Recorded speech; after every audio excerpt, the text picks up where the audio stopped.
Every night, the same rhythm echoed through the thin walls of my apartment. A low thump, a shuffling sound, then a series of frantic whispers that faded into silence. I had grown accustomed to this unsettling symphony, attributing the nocturnal disturbances to the realities of urban life. After all, I lived in a run-down building in the heart of the city, a breeding ground for the forgotten and the lost.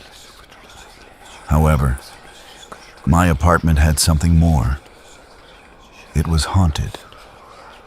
Not in the traditional sense of ethereal specters or moaning phantoms, but by the restless spirit of a meth addict who once called this place home. I had heard the stories from the tenants who flitted in and out like moths to a flame. They whispered about a man named Jake, whose life spiraled down the rabbit hole of addiction until he vanished, leaving behind a trail of despair and, some claimed, a sliver of his soul, desperately clinging to this world. I often wondered if Jake's spirit had become tethered to the very walls I leaned against for comfort. At first I dismissed the idea as a figment of my overly imaginative mind. But slowly, the details of my life began intertwining with his. The midnight bumps and moans morphed into a haunting melody, a dissonant score that played at the edges of my sanity.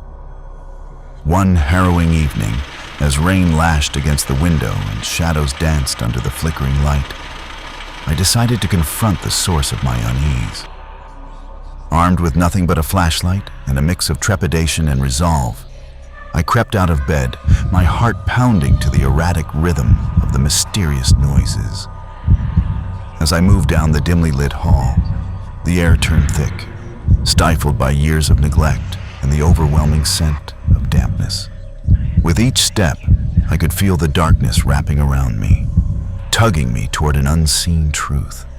The bumps grew louder, more desperate, like a sad heartbeat yearning for recognition.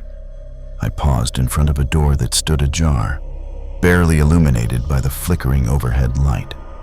Pushing the door open, I found the room empty, save for the flicker of shadows cast by my flashlight. The walls were plastered with peeling paint, revealing the neglect that had festered long before I arrived.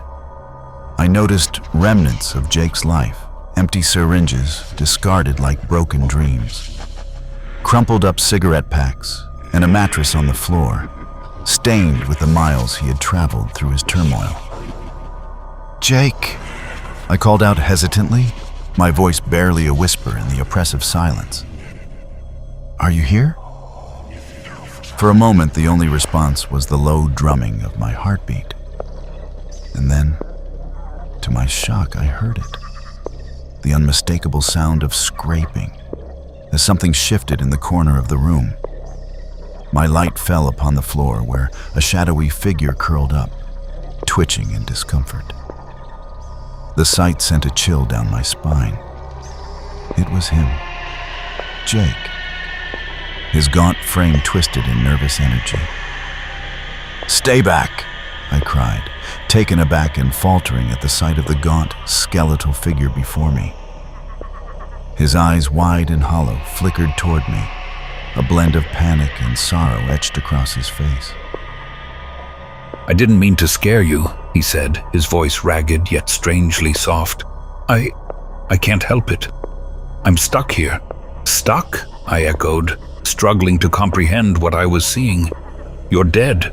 "No," he replied, a trace of desperation threading through his voice. "Not dead, just lost. The drug, it took everything. I can't move on until I make things right." "Make what right?" I asked, my heart a whirlwind of confusion. "How can I help you?" "I hurt so many people," he whispered, his eyes reflecting regret and longing.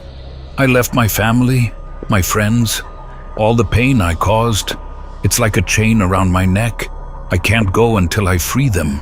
As I knelt down, the dim light flickering above cast an ethereal glow, and in that moment, I felt the weight of his sorrow.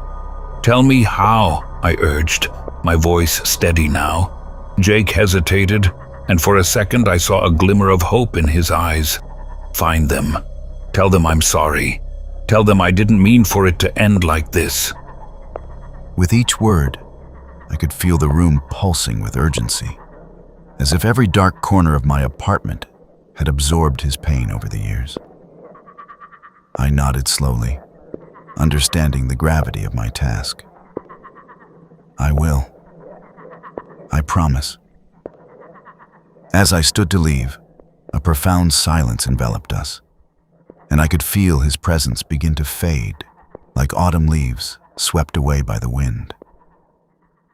"Thank you," he breathed, his form dissipating into shadows, each word imbued with a grace that transcended his troubled past.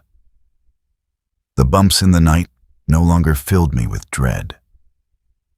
Instead, they became symbols of a burden shared, a soul seeking redemption.